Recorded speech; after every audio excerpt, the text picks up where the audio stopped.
Hey, welcome to another episode of the Gray Area Podcast. My name is TJ. I'm here with D. Mchezo Bwana. Mchezo, how you doing? I'm doing good, man. How are you doing? I'm doing good, man. I'm actually getting really pumped for football. Today, that's going to be what we're talking about today. We were just talking about it. We kind of wanted to, get your thoughts and opinions. Always like and subscribe. But so, where do you want to start it off? Because we went through like a bunch of different topics. Number one, I'll start it off with, man, I'm just excited for football. It's a good distraction. We didn't have, my favorite sport to watch is the NCAA tournament. I just love it. It goes on for weeks. But we didn't, we don't have, like some places don't even have high school football right now.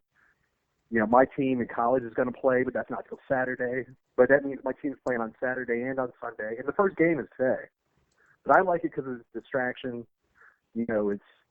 It's something like you can watch. You don't have to take too seriously. You can have fun with it. And, I'm just excited it's back, man. How about you? Yeah, I'm excited about football also. Like I was saying before, sports is a way for people to kind of have camaraderie, bond, just chill, have a good time. It's a time where people to kind of come together. You can, come together with strangers for a common goal to like root on your team. Yeah, it's also an easy icebreaker, and especially if you're living in another city. You see someone who's got like your team's colors on or your team's emblem on or, jersey if you're not a grown adult. Right. So you don't believe in grown-ups wearing other No, I grown-ups don't believe in grown-ups jerseys, wearing. No, I don't especially believe in somebody that's that. I think younger than them? yeah, I think that's ridiculous. I think it's okay to wear throwback jerseys. I think that's cool, but and you can do what you want. It is what it is, but I just don't get it. I stopped wearing jerseys, other people's names when the people who were playing were younger than me. And I'm like, I feel silly. I just felt silly wearing someone else's name on the back. I can't explain it. That's just me. A lot of people like their jerseys. They are comfortable as shit, but I don't play for the team. I don't wish I played for the team. I know I couldn't play for the team, so I'm not going to act like With Skip and it. Shannon. The other day they Uh-huh. mentioned that Jerry Jones was going to let his players basically protest racial injustice, and I guess hmm Donald Trump Jr. tweeted out, "Football is dead." I don't know if he said that verbatim, but it was something to that effect. So I guess he doesn't agree with protests during football games or sporting events. So how do you feel about protests during football games or during sporting events? I feel like, if Ohio State was playing, I feel like if the band wanted to spell out Trump, he wouldn't have said shit. It's because it's not something that he agrees with that he's saying that. So And should we I forget the question. politicize sports? I I think it's a very fine line, right? So you should let people protest, but then it becomes what can they protest, what can't they? Someone comes in and they want to do something, they want to wear Trump colors or something like that. They may not allow that, and then it becomes discriminatory in a different way. But I think we should, especially this particular topic that they're protesting, because an overwhelming majority of people in most professional sports are black, right?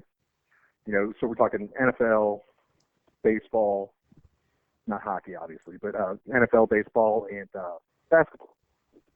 And a lot of these people had to grow up with these things happening to them, so now they have, the eyes of the world on them. I actually think it would be irresponsible if they didn't protest or use their platform.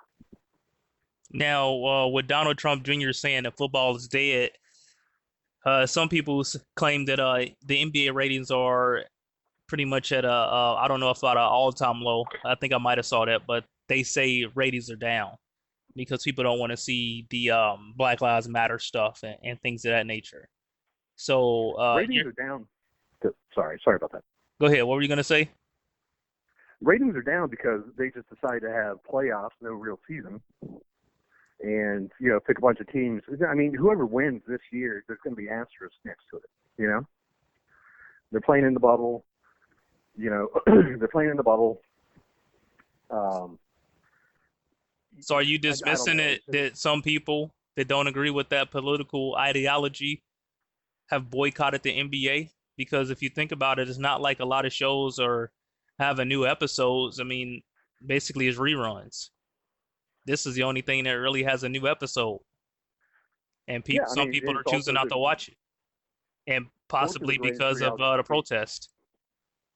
Yeah, sports is the greatest reality TV. But no, I'm sure some people won't watch because of the protest. But if you ask me, you're going to have one to the other, Trump or football. I would tell you most people would vote for football.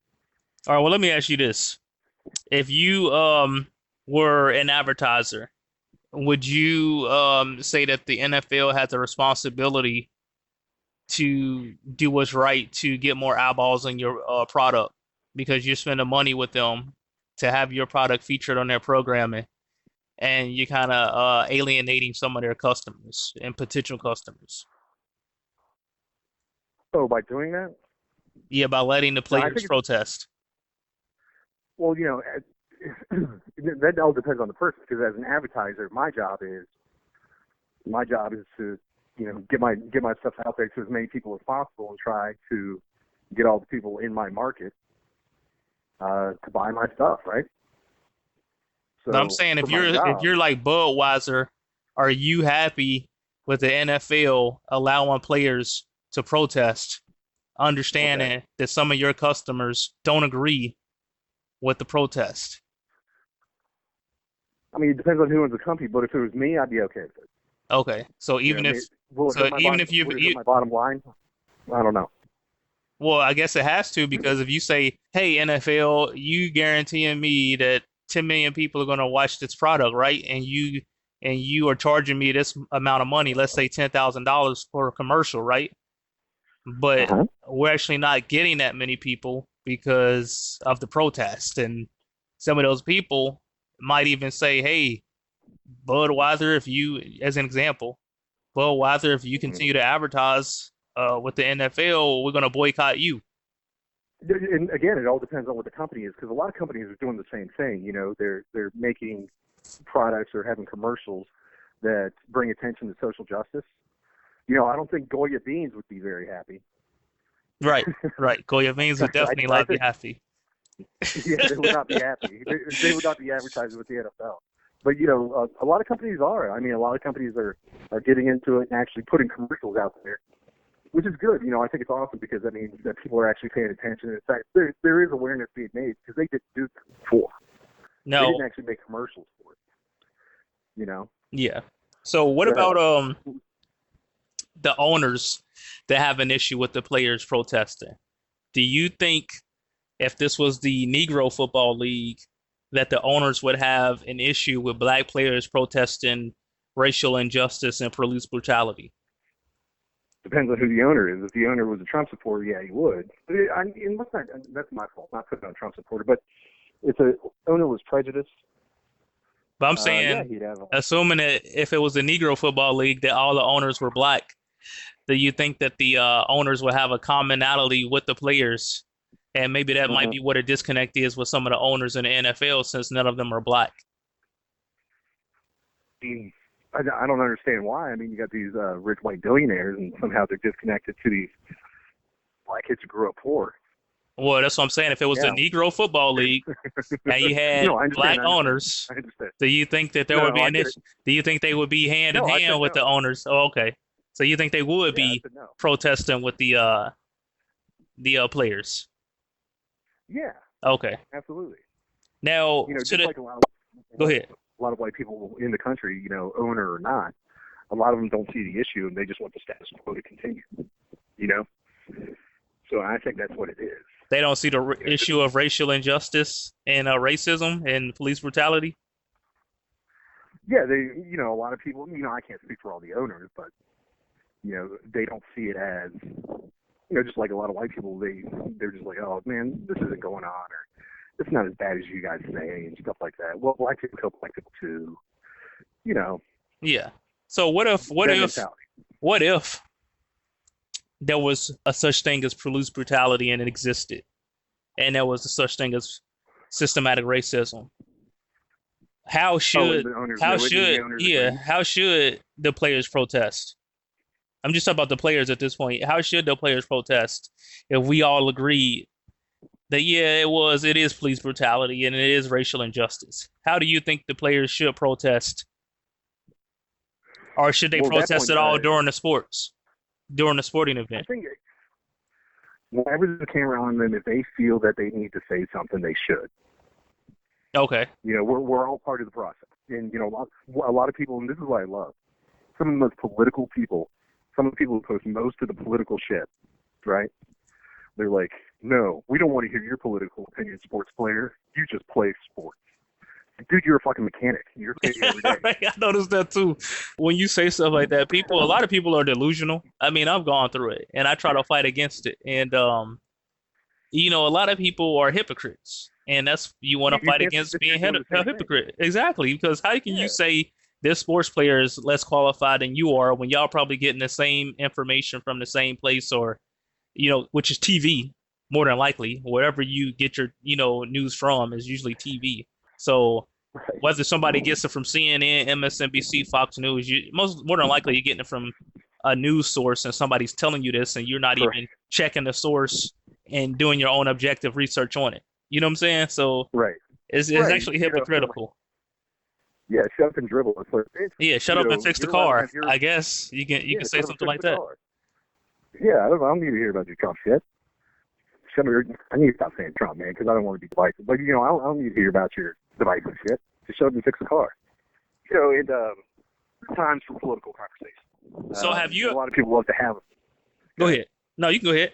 No, I'm done. I'm done. I was just gonna ask you: have you ever had a conversation with a person that disagrees with the protest and actually asked them how the athletes should protest, when they should protest, and if they have an issue that they wanted to protest, how they would go about doing it? Have you ever actually asked somebody this before? No, man. Like, by the time it gets to that point, I realize they're not listening. Well, you should just ask that in the first place. Because a lot of times we try to have conversations with people to try to be right or try to change their mind. But we should try to ask questions to understand who we dealing with. Because a lot of times if you just ask them, hey, how do you think we should protest? Or They somebody don't should have an answer protest. for it. Yeah. Yeah, please tell me what the perfect protest is. Well, if the person don't know how to You tell answer me for what it, the, that's when you just walk away. But go ahead. Yeah. yeah, it's like, tell me what the perfect protest is. Please tell me what the perfect protest is. Well, they shouldn't go against the flag, blah, blah, blah. A lot of people, like, I hate the whole thing about the flag because it becomes more about the symbol of America than the ideals, Well, that's what you say. What? Okay. Well, if you don't want them to do it during the national anthem, when should they do it? Right. And everybody forgets, like, the whole way it started. Colin Kaepernick was sitting down, and I think a SEAL or a Marine was like, hey, man, you protest however you want, just don't sit. He was like, okay, I'll kneel. He told him to take a knee. He told him to do Yeah. it that way. And he said he got a lot of backlash because the whole thing is not about the flag. That's why you don't even talk about the flag. So as soon as they say, well, they disrespecting the flag, if you're really trying to understand where they're coming from, I would say, well, okay, so you don't like them protesting against the flag, then how should they protest racial injustice and police brutality if that is a real thing? And if it is a real thing, Right. are you willing to do anything about it to protest with them? And if And not, all these people then I would just walk away. Yeah. Go ahead. Yeah, all these people who want to talk about qualifications and shit, I think that guy was pretty well qualified to tell Colin Kaepernick, hey, man, why don't you take a knee instead? He's qualified. I think it was But, qualified because he fought for the country, or he at least put his life on the line. so one thing they say to be careful of, and they teach this throughout all Christianity, but this is Christianity as an example, but Seventh-day Adventists, right? They say do not worship idols, right? So they take it really seriously. So, and this, from what I understand now, my friend told me you don't put crosses up in your house because what you end up doing is you end up praying to the cross instead of to God. Like, it eventually becomes idolatry. Does that make sense? Yeah, Lecrae was talking about that. Yeah, what you're doing is you're praying to, a piece of wood, whatever it is. And it's dangerous to do that, like sit there and stare at a cross while you're praying, because it eventually you're praying to that object instead of to God, right? So that's what the flag has become. the flag has become an idol, right? So instead of, the ideals, everybody's worried about this symbol, this flag. And they don't understand that the flag does stand for ideals. And, I don't know, it just makes it an easy argument for people. Right. Or you can say it's something they can use to deflect from the real conversation. Yeah, I think it's to deflect from the conversation. Now, don't get me wrong, I was a Boy Scout, I respect the flag. I'll stand, but I'm not going to get mad at other people who kneel. They have that right. You don't have that right in other countries. I mean, you're going to jail in other countries. Do you think that the protests are effective? Because I don't necessarily think they're effective. I think they're just making people annoyed which might be effective, but I think if you want to be more effective, you should change the laws. What do you think? Do you think that they are effective, or do you think they're not effective? I think they are becoming effective because we're still in the first stage for some reason. And right now they're effective to spread awareness. Now, it's been going on for almost a year. It's been going on forever. But when did Colin Kaepernick start this? I guess 3 years, maybe? 2016? Yeah, 4 years, yeah. 4 years ago. And now we're just starting to get a little headway just on awareness, right? And that's just the first step. I mean, forget changing laws right now. It's like some people still with it in their face. Well, the laws are the things that need to happen in order to make real change, because my whole thing is, let's say everybody in the world, in America, is aware now. Police brutality exists. Racial injustice exists. Okay. Then what? Then you can go on to the next step and start changing laws. You can't change laws. Laws take a lot of people to vote on. Now, if most of these people are unaware that something is wrong, they're not going to vote on it. But I was talking to one of our representatives' assistants, and they told me that they trying to change some laws, right? So they can change laws. But one thing they told me is the Republicans, it was a Democrat, they said the Republican, and this is the big excuse that both sides make. They said the Republicans are holding it up. So, I mean, we can change laws. I mean, you know what I'm saying? So, yeah, it's a lot of finger pointing. The people don't need to be involved in changing laws, but the people can be involved in changing laws. But the athletes have the money. If you want to change the laws, you need to pay the politicians. So it's I don't really see how effective it is, and I'll let you get the. I mean, I can be mistaken, and I mean, you seem to think it's effective, so maybe it is, but I'll let you get the last word. So we always talk about hearts and minds. So it's right now they're still trying to change hearts and minds. Well, not really change hearts and minds, man. They're trying to get people to admit that there's something going on. It's taken 4 years for people to even make a little headway on that. You understand? So that's all they can do right now. But I think it's better for, and I hope behind the scenes they're going and they're talking to their senators and stuff. But the last thing I'll say is, it's one of the reasons that America is so great is we have the freedom of speech and the freedom to protest, right? That's one of the ideals the flag was founded under. That's what those people are exercising when they kneel on the, wherever they are. And if the owners have the right to tell them, like, hey, if you're going to do that in my stadium, don't do it, so the players can do it, in the locker room or whatever. So if they want to do it, I don't see any problem with it. Some people are going to stand, some people are going to kneel. Freedom of speech is one of our most sacred rights, and it should be protected, and they should be allowed to do that. All right, and then one more thing. We are going a little over here, but one more thing. Do you think a lot of people, black, white, or whoever, are doing the protests as a form of being like a copycat and being a follower? Because, I mean, nobody was ever really doing this until Colin Kaepernick did it, and then other people started to do it, and now it's almost like a fad, almost. And you just answer yes or no if you think that, and then we'll get up.